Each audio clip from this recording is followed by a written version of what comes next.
The Executive Governor of Sokoto State and special guest to this event, Dr. Ahmad Aliyu, FCNA PhD,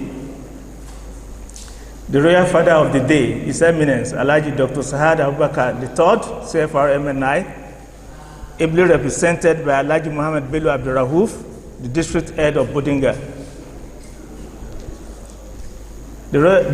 His Eminence, the Sultan of Sokoto, whom I've mentioned that is ably represented.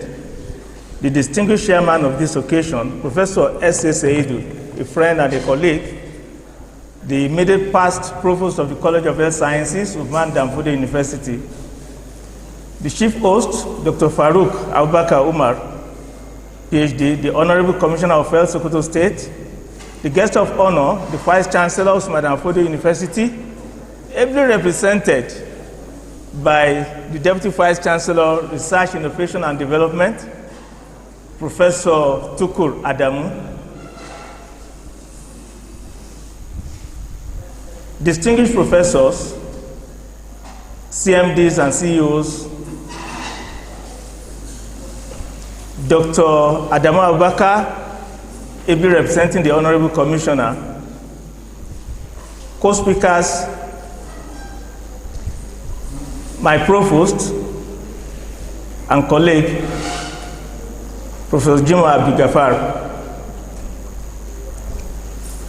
the co-speaker, Dr. Laria Aliyu Tambuwal, Executive Secretary, Sokoto State Primary Healthcare Development Agency, and Dr. Shamsuddin Aliyu, Group Chairman, Foresight Healthcare Services. Eminent personalities from within and outside of government, the chairman of the Nigerian Medical Association of Sokoto State, Dr. Farouk Kabir Umar, are members of his Executive Council. Respected colleagues, ladies and gentlemen, distinguished chair of the Nigerian Medical Association of Sokoto State, eminent colleagues in academia and the medical and health professions, policymakers, development partners, our very dear students, ladies and gentlemen, good morning. I am deeply honored to deliver this keynote address on pathways to universal healthcare coverage, aligning workforce welfare, health system resilience, and innovative primary healthcare. This theme could not have been more timely than now. Across Nigeria, and particularly here in the northwest of Nigeria, where we live with a very tough paradox of abundance in human talent and natural resources, yet insufficient access to reliable, affordable, and quality care. Today's conversation is therefore not about abstract ideals. It is about the practical levers that move systems, how we treat and keep our health workers, how we build resilient service platforms, and how we innovate primary health care so that coverage is broad, continuous, and financially protective for all Nigerians. Our task is to translate a compelling aspiration, universal health care coverage, into implementable pathways that make a tangible difference to households in Sokoto, Sabon Birni, other areas of Sokoto State, northern Nigeria, and Nigeria in general.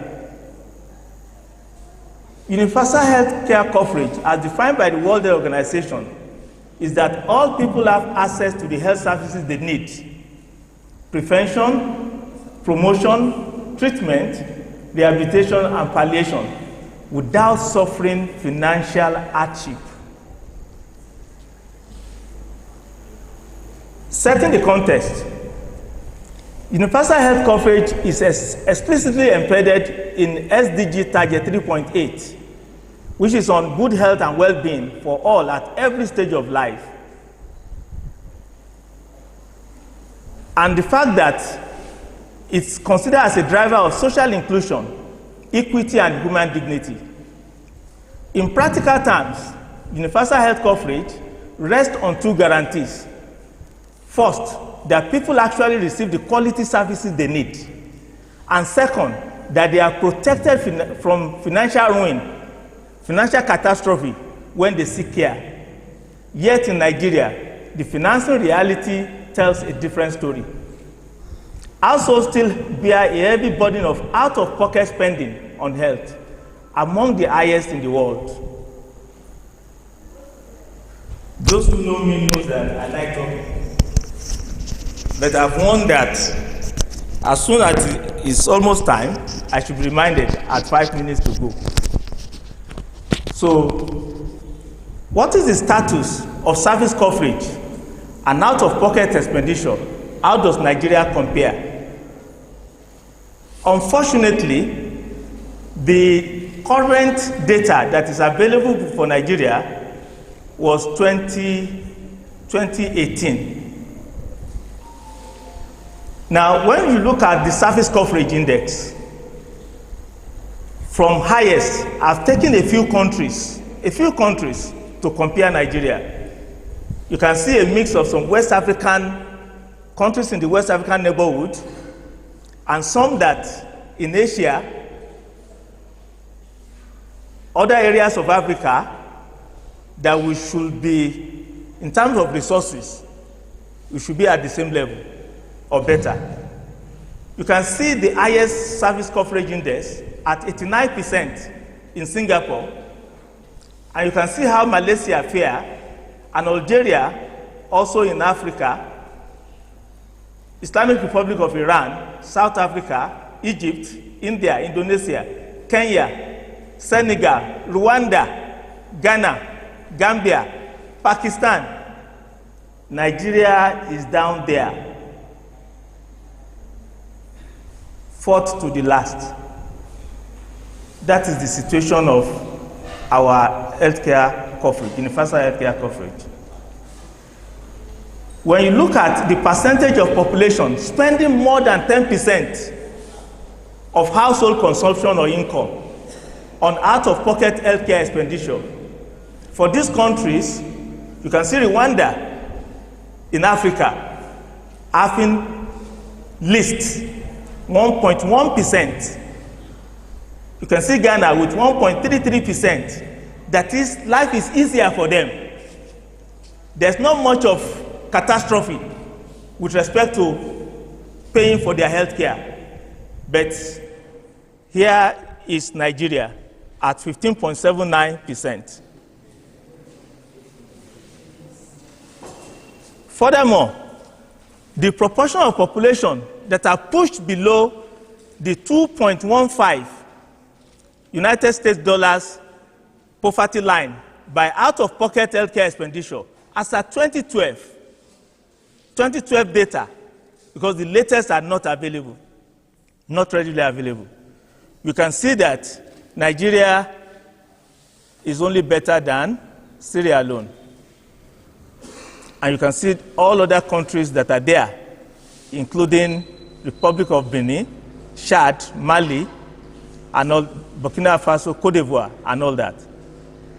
This is the situation with health insurance coverage. This is the situation with health insurance coverage in Nigeria by states. You can see the states that are among the 10 highest, Delta performing exceedingly well compared to others at 40%, Katsina at 34%, Bauchi at 20%, and others, and Sokoto. Here we can see where we are with respect to health insurance coverage by state. To what extent can we have universal health coverage without adequate healthcare financing? From the 2024 Federal Government of Nigeria, the State of the Health of the Nation's Report 2024 is this data on the percentage of state budget to health financing in Nigeria.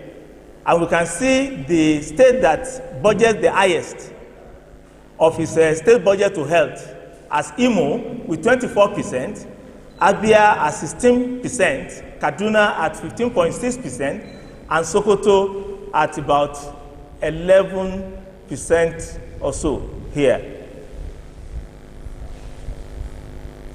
I have decided to do something unusual, and that's why I was confident that when it is time, just within 5 minutes to go, tell me. I've decided to bring what we have to do forward and not the grammar of the talk. So what are the ways forward with respect to aligning the subject before us, the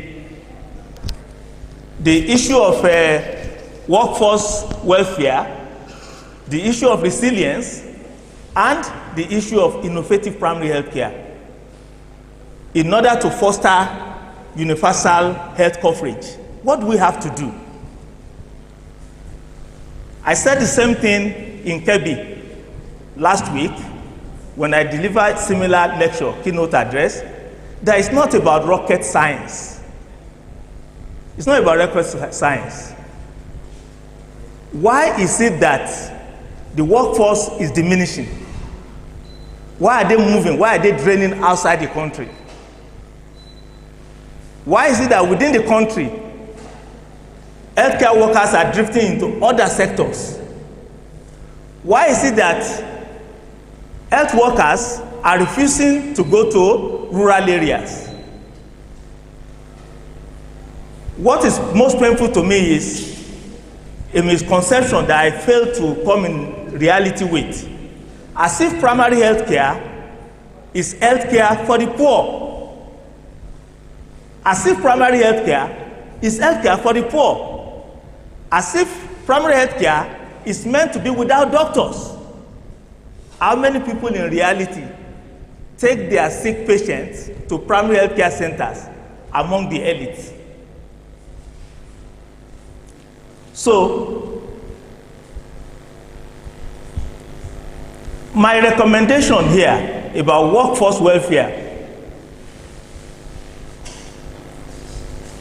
I want to state that I'm convinced that workforce welfare and innovative primary health care are the two foundational pillars upon which a truly resilient health system can be built.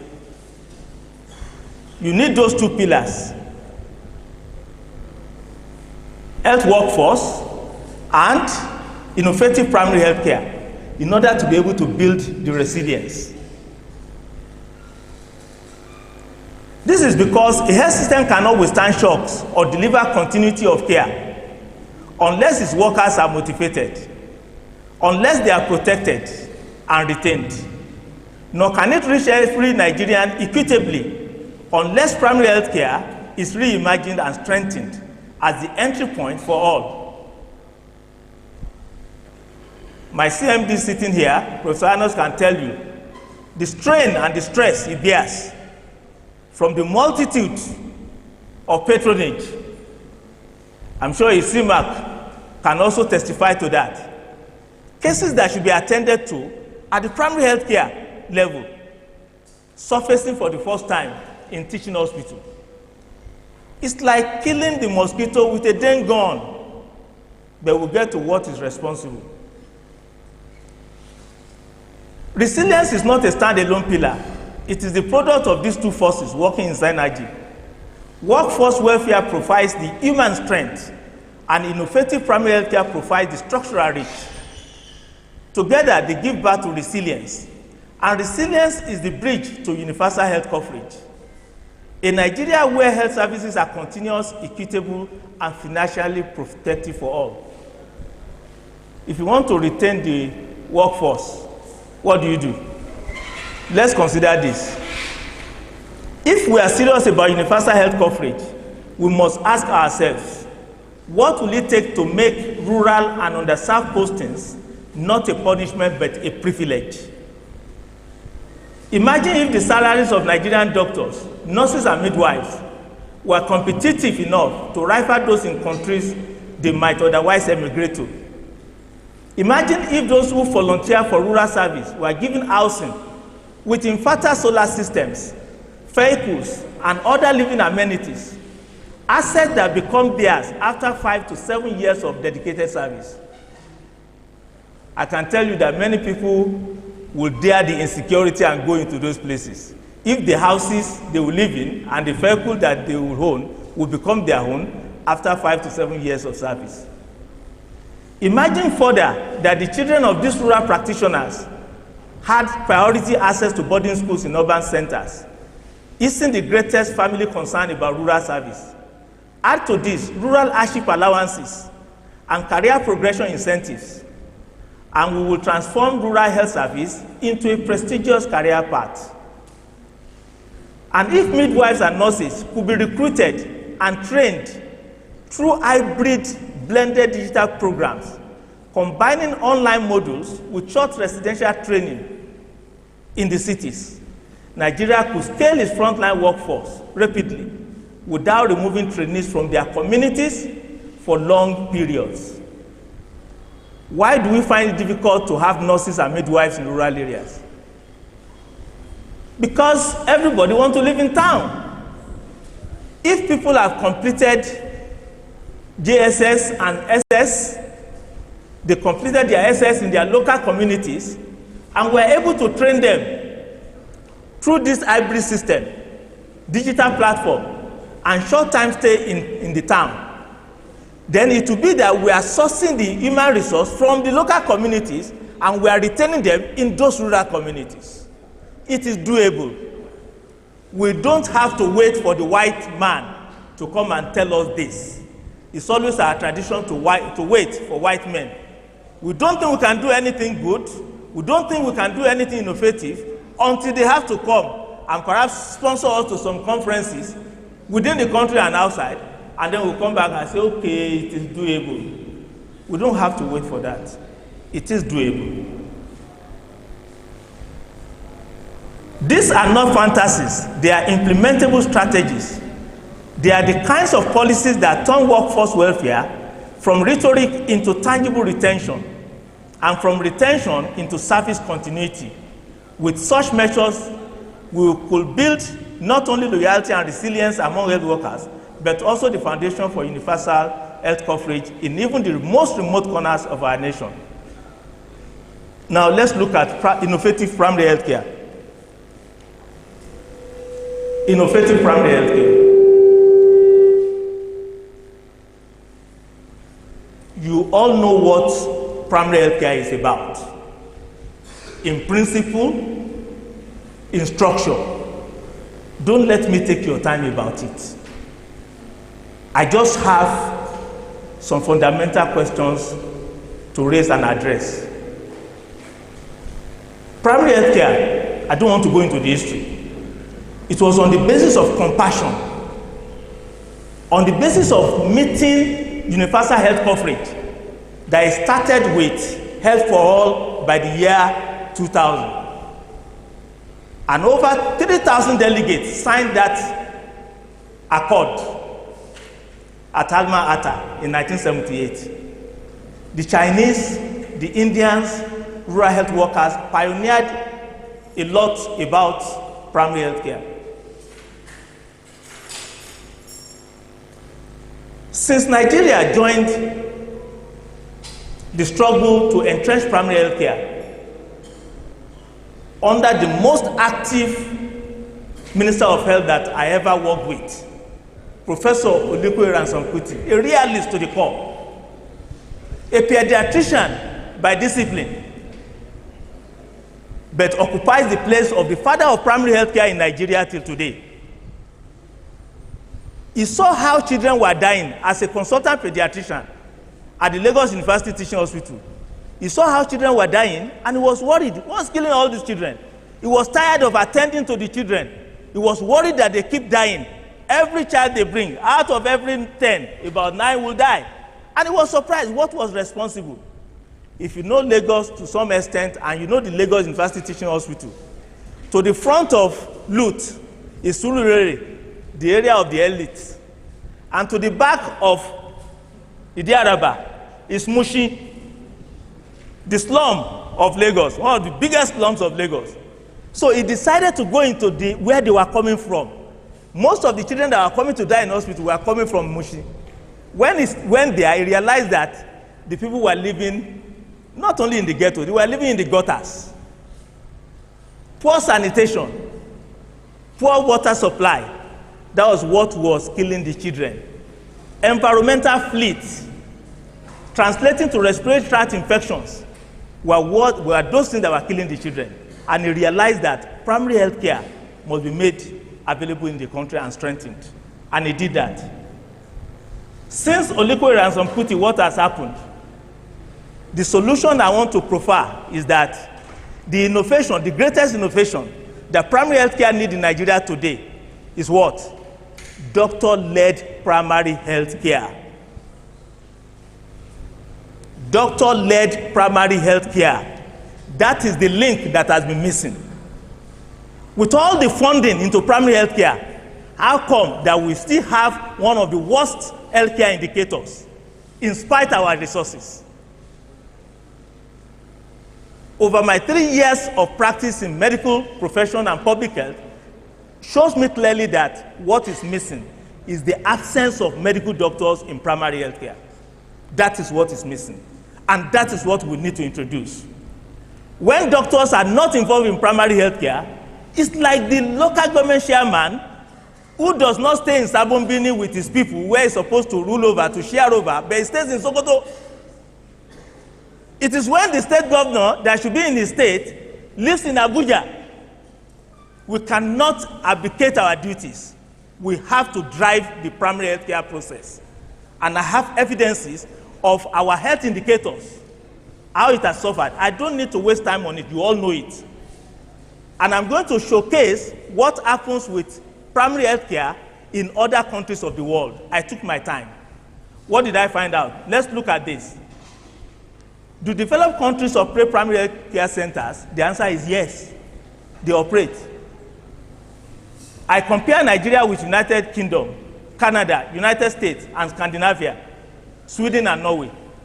And you could see the fact that while community health extension workers are the people driving primary healthcare in Nigeria, how many of us will allow our family members where they are to go and be attended by this cadre? We need to be more serious. We need to be, the money that is being swindled in this country is sufficient to make sure that we train sufficient doctors, nurses, and midwives to provide the needed services. We should not continue to deceive ourselves. The community extension workers and community officers who are trained as delegates of physicians to be under our care, for us to supervise them, but we're even too busy, overworked in consulting with patients that we don't have oversight on them. And so what do they do with lives? What they do is reflected in the indicators of the country. We can check it out. What is the pattern in other countries that I've checked out? Look at it. In United Kingdom, general practitioners at primary healthcare level. Canada, family physicians. United States, the same thing. In Scandinavia, the same thing. And when you come to look at,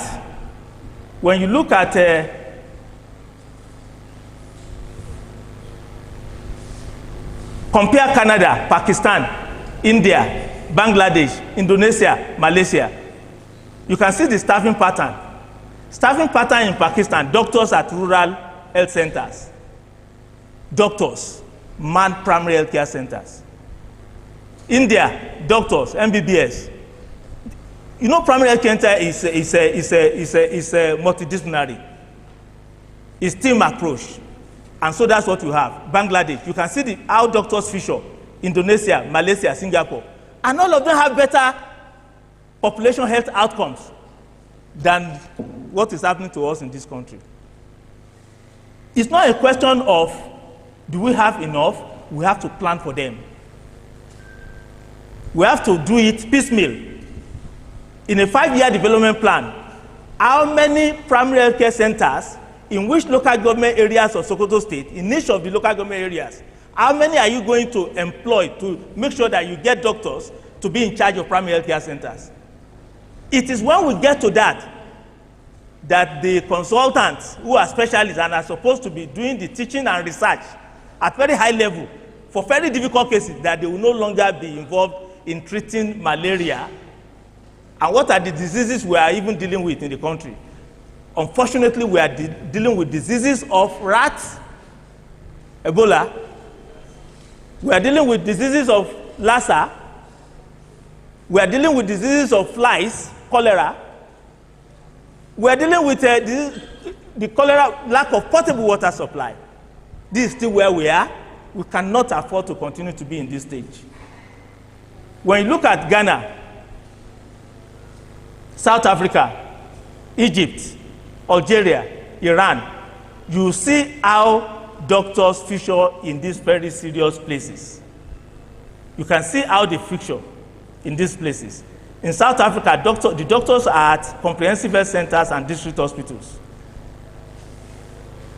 Ghana is still very much like us in this regard.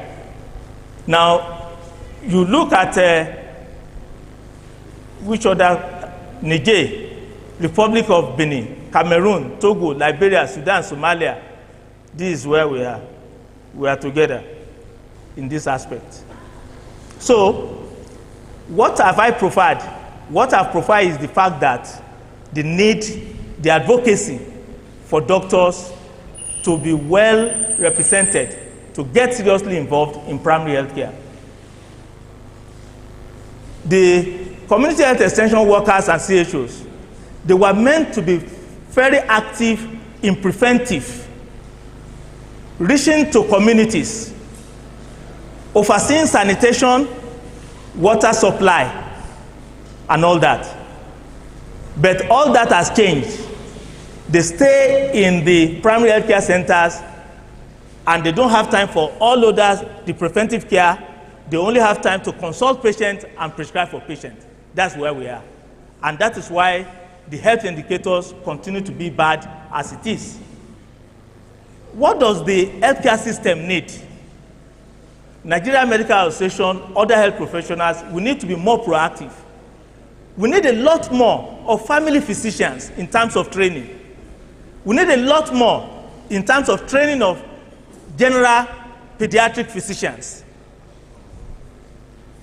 So that at the primary healthcare level, they will be able to take charge of the primary healthcare facilities. And at the local government level, what we need? Medical officers of health who are public health medical doctors.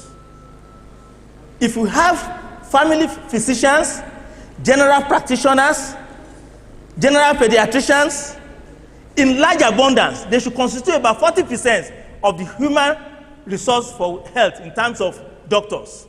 About 40%.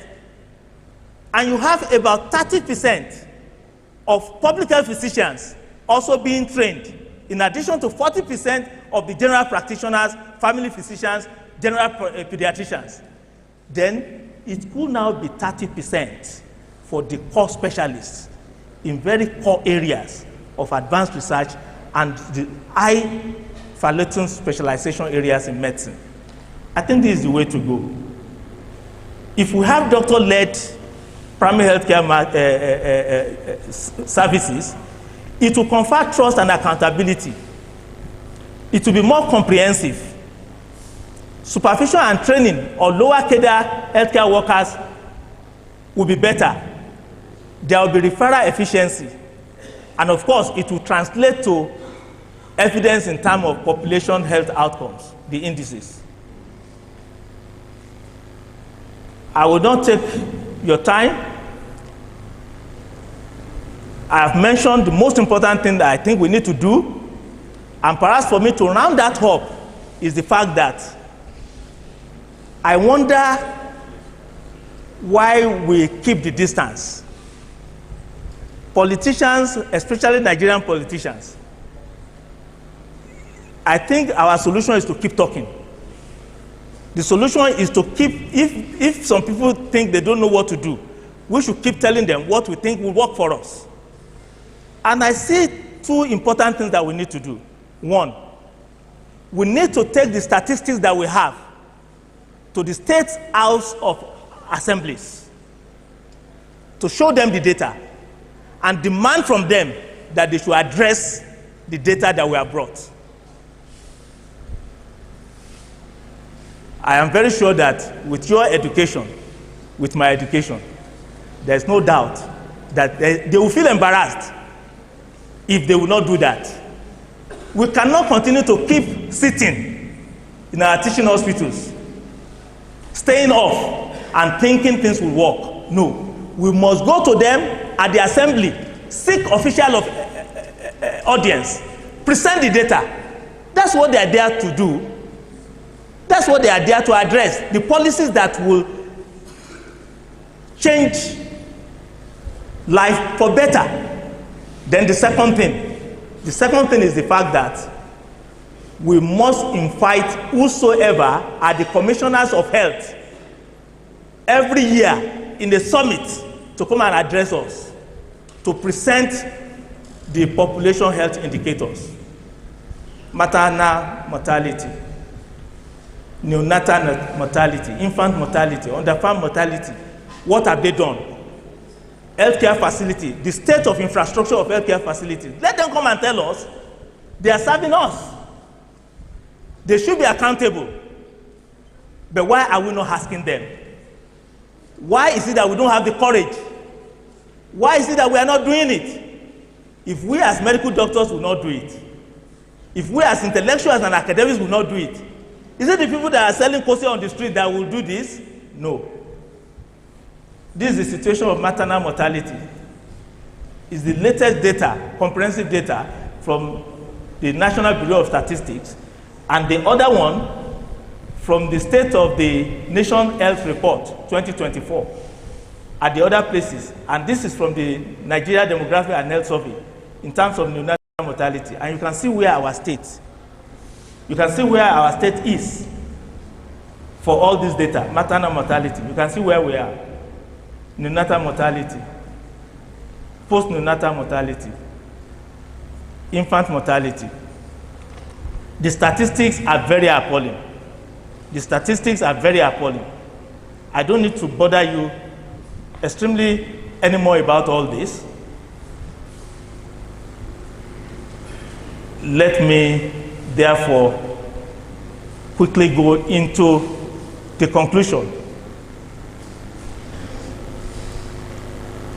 I'll make this available so that we can see the number of doctors, the number of nurses. Whereas we expect the WHO benchmark 1 to 1,000, we are still having 1 or 2 to 10,000 population in our states across Nigeria. 1 or 2, these are the statistics.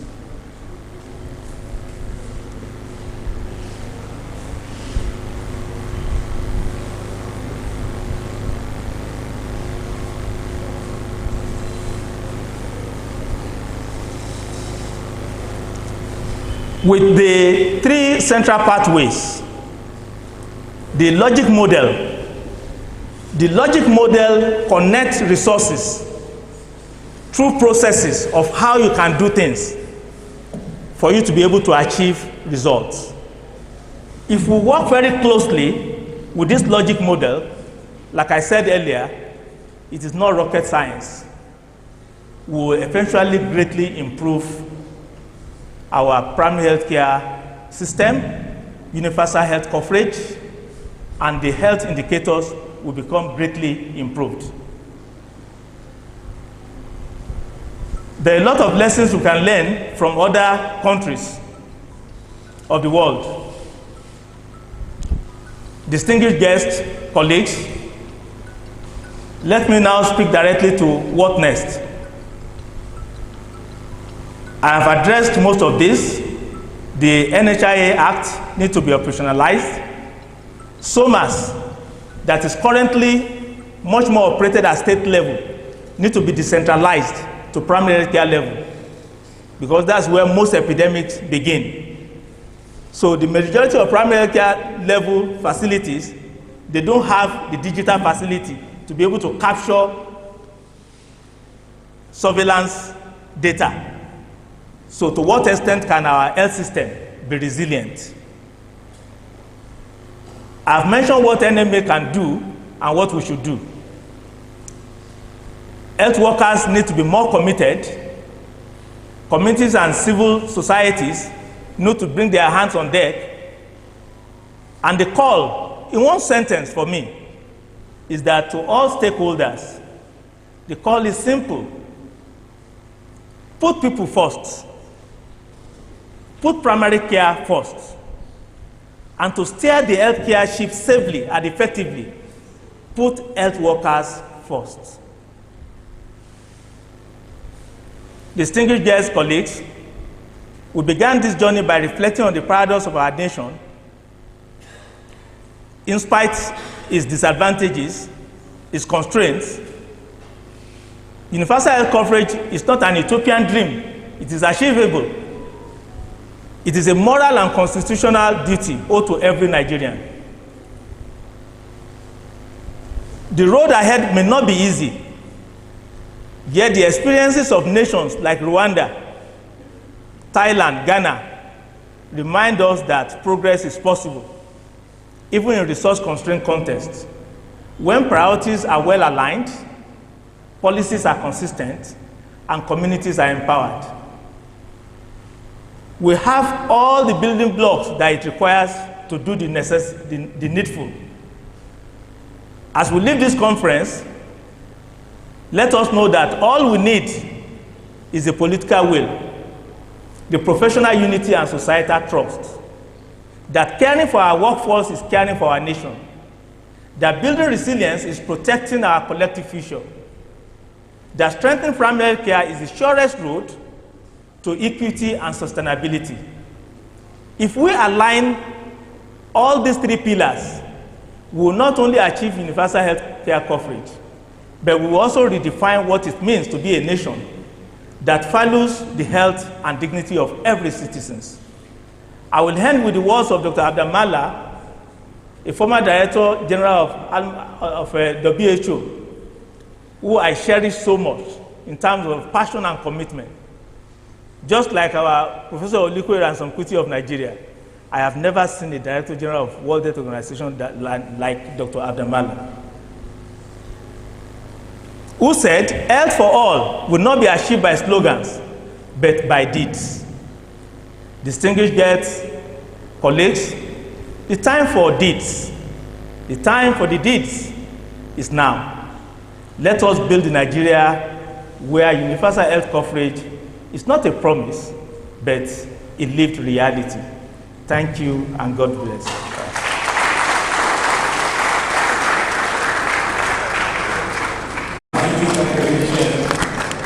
A statistician, a researcher, and above all, an entrepreneur.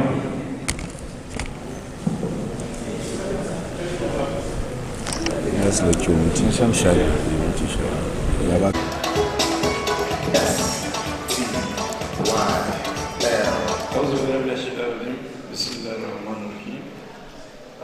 On behalf of the Nigerian Medical Association chapter, it is my honor and privilege to present this award of excellence to you, Professor Mto Ibrahim, for delivering outstanding keynote address titled Pathway to Universal Health Care Coverage, aligning workforce welfare, health system resilience, and innovative primary health care on this day, Thursday, 18 September 2025, at the annual general meeting and 7th Certificate Conference